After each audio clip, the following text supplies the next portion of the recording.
Kim Plus ini dibentuk untuk kemajuan Indonesia ke depan. Jadi tidak hanya sebatas pilkada.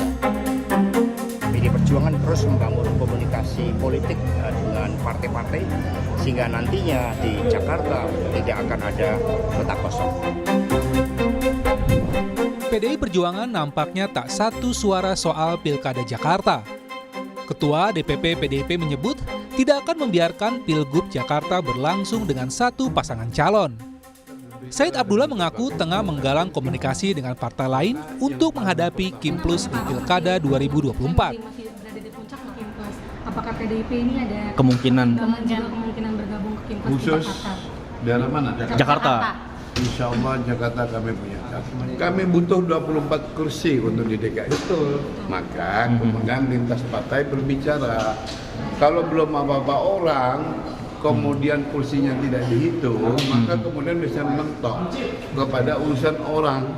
Berarti proses yang terjadi. Padahal yang paling penting di balik orang itu bagaimana kebijakan, visi misi yang akan diemban oleh setiap calon.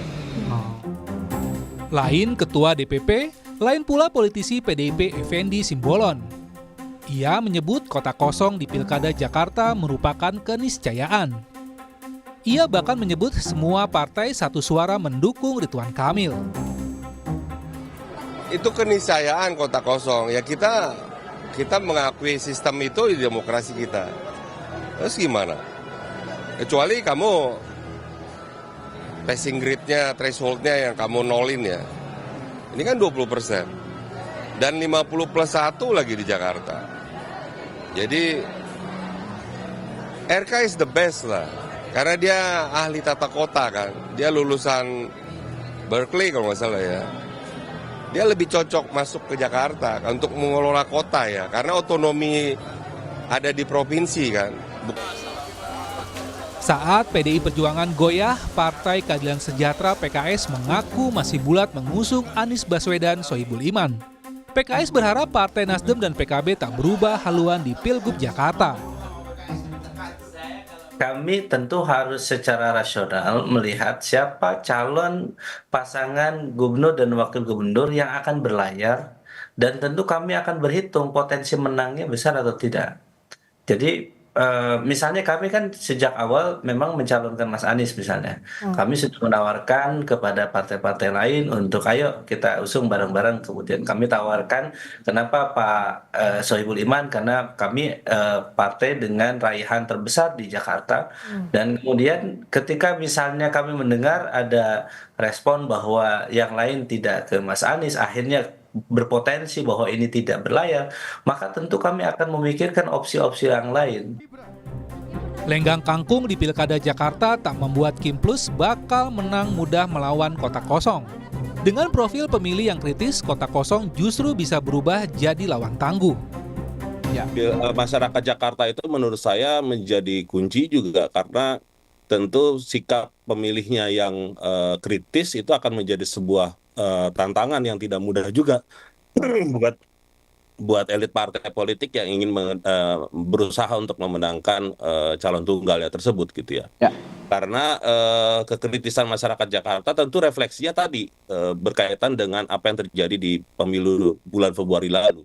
Sehingga kekhawatiran yang tadi saya sampaikan gitu ya, bahwa nanti ada satu situasi yang tidak mudah gitu untuk diinginkan oleh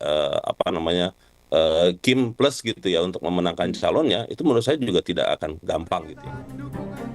Kim Plus adalah gabungan partai pendukung Prabowo Gibran di Pilpres 2024, ditambah dengan partai yang sebelumnya berseberangan dengan Koalisi Indonesia Maju.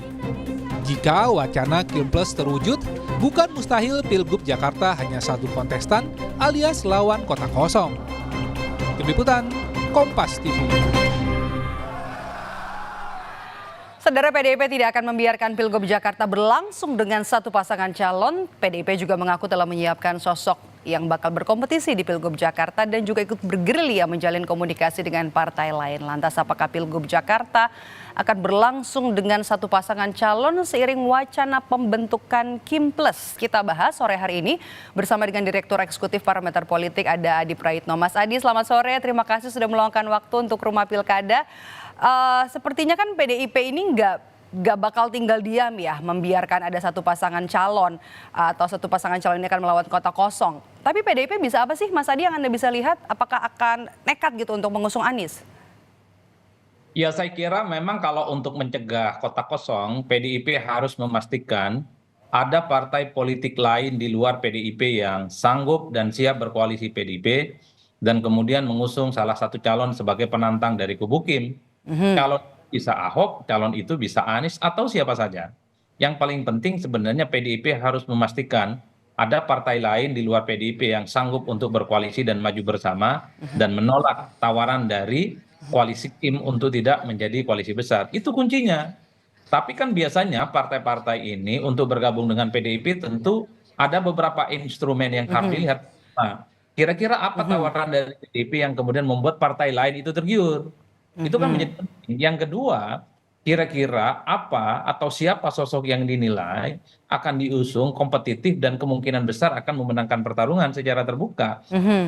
Ini yang saya kira memang bisa menjadi variabel untuk meyakinkan partai politik yang lain supaya mau berkoalisi dengan PDIP. Kalau mau ditambahkan yang ketiga, yaitu tentang kesanggupan logistik ya, apapun judulnya, karena pertarungan ini adalah pertarungan yang cukup terbuka di Jakarta, yang saya kira membutuhkan resource, butuh kapital yang saya kira tidak sedikit dibandingkan dengan daerah-daerah yang lain. Tiga hal ini yang saya kira akan membuat apakah partai politik lain di luar PDIP, di luar Kim, itu tertarik berkoalisi dengan PDIP ataupun tidak. Karena kalau tanpa itu semua, sulit sebenarnya untuk membendung soal keinginan bagaimana menciptakan lawan kota kosong di Pilkada Jakarta ini. Tapi kalau yang paling realistis kayaknya Anies ya, Mas Adi? Ya, saya kira kalau mau bicara itu tentu Anies paling realistis. Karena bicara tentang elektabilitas dan popularitas per hari ini saya kira Anies masih belum solid. Kalau PDIP kemudian mengumumkan Anies sebagai calon gubernur yang akan mereka usung, ya bukan tidak mungkin ada partai lain yang mungkin ya, entah itu PKB, entah itu PKS, entah itu Nasdem, yang juga tergerak hatinya tidak menjadi bagian dari Kim. Karena ada faktor Anies yang elektabilitasnya tinggi. Itu kan kalau kita membaca kondisi politik secara normal. Tapi kan problemnya dua hal. Problem pertama pada level PDIP, apapun judulnya, PDIP ini kan punya jarak psikologis yang cukup jauh dengan Anies. Ya, garis politiknya cukup tebal untuk bisa didamaikan untuk satu kepentingan politik bersama. Yang kedua tentu PDIP ini adalah partai kader. Jarang ceritanya PDIP itu tidak pernah mengusung kadernya untuk bertanding dalam pilkada. Nah ini yang menarik bagi saya. Partai-partai non-Kim ini, PKS, Nasdem, dan PKB, ini kan tarikan politiknya adalah koalisi menjadi bagian dari Prabowo Subianto dan Gibran tahun yang akan datang. Kalau sebagai salah satu syarat untuk bergabung dengan Prabowo Gibran 5 tahun yang akan datang, salah satunya tidak mengusung Anies, inilah yang saya kira sehebat apapun tawaran dari PDIP, bukan tidak mungkin tiga partai itu akan justru bergabung dengan Kim. Karena irisannya koalisi 5 tahun di masa yang akan datang. Termasuk PKB ya? Juga jadi agak sulit ya. Tadi kan Mas Adi bilang nih agak sulit sepertinya ya untuk PDI Perjuangan dengan tadi beberapa faktor termasuk juga PDIP yang selalu mengusung kader, kemudian kan nggak bisa juga PDIP sendiri untuk mengusung nanti calon kepala daerah di Pilkada Jakarta. Kira-kira kalau nekat partai mana? PKB, kalau PKB kan kemarin sudah didatangin juga oleh Ketua Umum PSI, Kaisang Pangarep. Jadi kalau misalnya dilihat kalau PDIP nekat, kira-kira yang bakal digayat siapa? Per hari ini sebenarnya yang potensial nekat itu hanya PKS. Karena PKS itu kan sangat identik dengan Anies Baswedan. Sejak 17 yang lalu, di mana ada PKS, disitulah ada Anies Baswedan. Anies Baswedan itu kalau dibelah hati dan pikirannya adalah PKS. Kan sebenarnya adalah PKS ya adalah satu-satunya partai politik yang kemudian akan membuka hati untuk berkoalisi dengan PDIP untuk kota kosong. Di luar PKS sebenarnya ada harapan bagi Nasdem. Karena apapun Nasdem ini juga sangat identik dengan Anies Baswedan. Bukan hanya diusung dalam Pilpres kemarin, tapi Anies ini adalah salah satu deklarator Nasdem sebelum menjadi partai politik. Makanya tidak mengherankan beberapa waktu yang lalu ketika Nasdem deklarasi dukung Anies, Nasdem mendukung tanpa syarat karena bagi Nasdem Anies itu sudah biru, jadi tidak perlu mengusulkan kader Nasdem untuk menjadi wakilnya Anies. Cuma problemnya begini Mbak, saya melihat bahwa komposisi soal menteri ajakan koalisi dari Kim kepada partai-partai yang kalah pemilu di luar PDIP ini kan menjadi bergen soal di pilkada. Jadi kalau mau bergabung dengan Prabowo Subianto dan Gibran, misalnya syaratnya itu tidak mendukung Anies, bagi PKB, bagi PKS, bagi Nasdem, kan tiga partai ini sulit untuk menentukan sikap politiknya. Dan rasa-rasanya kenapa Kim Plus itu menguat, karena ada kecenderungan PKS, Nasdem, dan PKB ini akan jauh lebih memilih bergabung dengan Prabowo dan Gibran, menjadi bagian dari kekuasaan 5 tahun yang akan datang, sekalipun secara perlahan Anies Baswedan mereka akan diusung dalam Pilgub Jakarta. Jadi godaan tertarik dan menjadi bagian. Kalau tawarannya kursi di pemerintahan berat nih ya. Betul, apalagi misalnya bagi partai-partai ini mengusung Anies itu kan tak ada jaminan menang. Mereka bekerja keras, mereka ini harus mengkapitalisasi semua resource dan kemampuan politiknya, mengeluarkan logistik, itu pun tak ada jaminan menang, memenangkan Anies di Pilkada Jakarta. Pada saat yang bersamaan ada tawaran menjadi bagian dari koalisi Kim, menjadi anggota kabinet. Lebih menarik ya? Betul, dan akan disupport oleh full team untuk mendukung dan memenangkan Ridwan Kamil misalnya kalau RK yang akan diusung di Jakarta. Jadi Anda melihat kalau Anies ini gagal berlayar gitu di Pilgub Jakarta?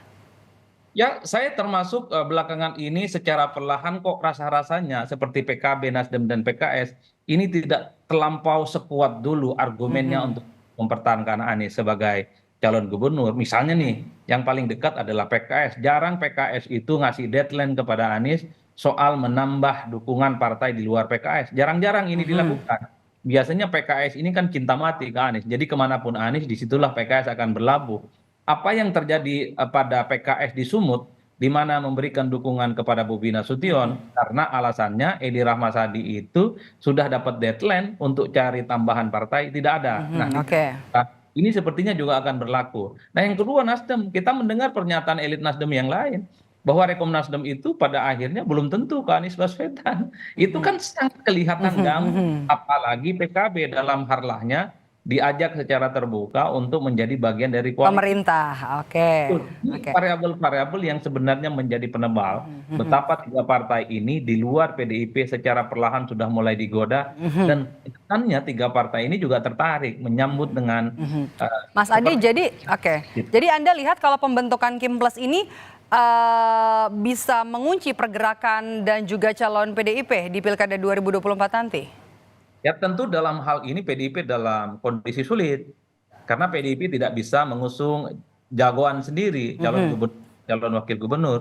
Satu-satunya cara bagi PDIP harus meyakinkan minimal satu partai politik supaya menggenapi syarat administratif sebagai kontestan di Pilkada Jakarta. Tanpa itu semua, maka bisa dipastikan yang akan menjadi dan bertanding di Jakarta itu kota kosong. Kalau tak ada calon yang kemudian menantang dari kubu Kim, satu-satunya harapan di luar kota kosong itu adalah jalur independen yang saat ini masih dilakukan verifikasi faktual. Tapi kan kita tahu, kalaupun toh muncul calon independen dia lolos verifikasi ikut bertanding misalnya, saya tidak terlampau yakin bahwa calon independen ini akan mampu memenangkan pertarungan secara terbuka. Karena kita tahu popularitas dan elektabilitasnya bahkan tidak pernah muncul di survei. Dari tiga partai ini kita realistis aja ya, kalau PDIP nggak bisa tinggal diam nanti membiarkan ada kota kosong nanti di Pilkada Jakarta. Strategi apa yang kemudian menurut Anda dari insight Anda nih Mas Adi yang harus diambil oleh PDI Perjuangan? Ya tak ada cerita lagi sebenarnya. Jadi partai itu harus ditawarkan jauh menggiurkan dibandingkan tawaran-tawaran dari Kim. Tapi apa tawaran dari PDIP itu yang saya kira per hari ini kita juga susah untuk meraba-raba apa tawaran yang kemudian menggiurkan sehingga partai-partai itu tak semuanya bergabung dengan Kim.